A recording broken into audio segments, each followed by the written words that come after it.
Bonjour à tous, j'espère que vous allez bien et que vos vacances se sont bien passées et aussi surtout que vous êtes en bonne santé. Alors aujourd'hui on va passer à la dernière partie de ce chapitre sur le CME4, comment se chauffer avec l'électricité. En gros c'est le contrôle que je donne quand on est en cours normal. Bon ici bien sûr vous ne serez pas noté parce que bon je ne peux pas vous noter sur cette période là déjà par la base et ça ne serait pas équitable parce que bon il y en a toujours qui ont des frères et sœurs qui ont fait, on va dire, des études ou des parents, bon, c'est pas pareil pour tout le monde. Donc, bon, je vous le corrigerai bien sûr, et bon, je vous encourage à le faire, parce que bon, tout ça c'est important et vous en aurez même besoin dans votre vie quotidienne plus tard quand vous serez adulte et puis que vous aurez à gérer un foyer. Vous avez vu, on a parlé de factures électriques, de coûts, de choses comme ça, donc c'est toutes des choses que vous aurez besoin. Alors, dans cette partie-là, on a parlé de grandeur électrique, on va regarder ça tout de suite.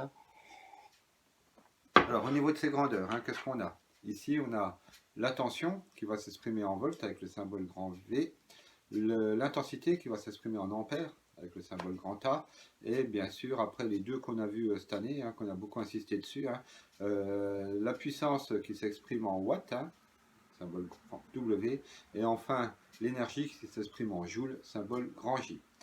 En gros, ici, nos quatre grandeurs physiques ont des unités qui sont en rapport avec des grands physiciens. Volt vient de Volta, qui a inventé la pile électrique, un physicien italien.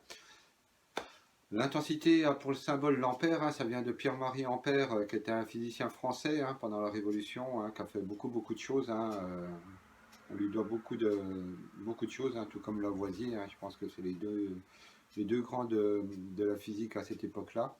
Après, on a donc tout ce qui est puissance, c'est les watts. Là, on part en Angleterre avec James Watt, qui a inventé la machine Watt. Si vous allez à l'atelier TU, vous pouvez en voir en miniature. Les élèves de TU en ont fait des petites.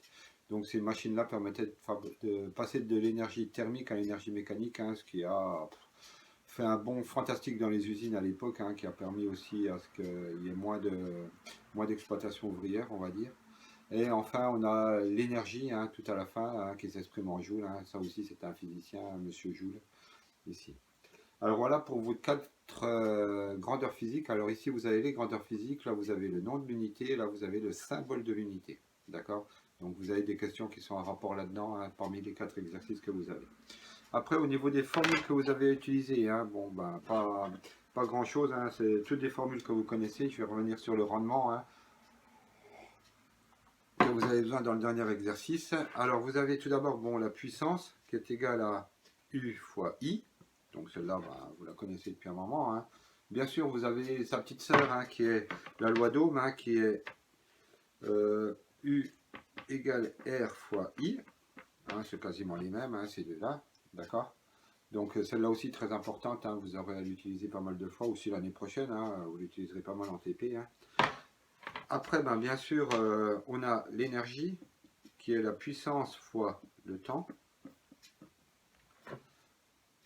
Alors ici, votre puissance est en watts, on l'a vu tout à l'heure, et le temps toujours en secondes. Faites attention. Donc ce qui va vous donner des valeurs d'énergie qui vont être très grandes. On a vu qu'on était tout le temps dans les 100 000, 200 000, 300 000 joules, donc des valeurs très importantes. Après l'énergie, vous pouvez aussi l'exprimer en kilowattheure. Donc ça, vous pouvez regarder dans votre cours, au niveau des kilowattheures, comment on fait pour les retrouver. D'accord. Donc en gros, allez, je vous le marque. 1 kWh va être égal à 3,6 millions de joules, dans ce qu'on appelle des mégajoules. D'accord. Ce qui permet quand même de bien simplifier les choses. Et enfin, qu'est-ce qu'il nous reste? Il nous reste à voir le rendement. Qu'est-ce que le rendement? En gros, un rendement, on arrive à le comprendre assez facilement. On va faire le rapport, c'est-à-dire la division entre ce qui a été vraiment utilisé au niveau de l'énergie, ce qu'on a rendu comme énergie, après on va dire au système, et ce qu'on a donné au système comme énergie. En gros, si vous donnez 1 kW à un radiateur et il vous sort seulement 800 watts, c'est-à-dire 0,8 kW, on va faire 0,8 divisé par 1000, ici, donc, pardon, 0,8 divisé par 1, on va avoir un rendement de 0,8. D'accord. Donc le rendement, ça va être l'énergie utile, donc ce qu'on qu'on va vraiment sortir divisé par l'énergie consommée par votre radiateur, par exemple. Donc en gros,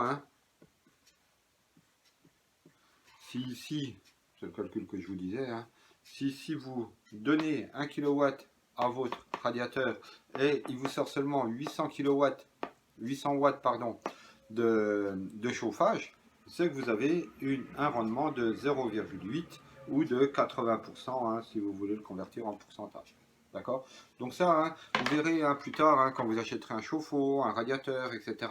Normalement, les rendements doivent être écrits dessus. D'accord? Vous pourrez les utiliser.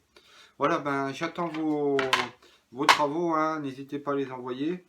Je vous les corrigerai de toute façon, même s'ils ne sont pas complets. Voilà, comme je vous ai dit, ça vous servira toujours pour plus tard.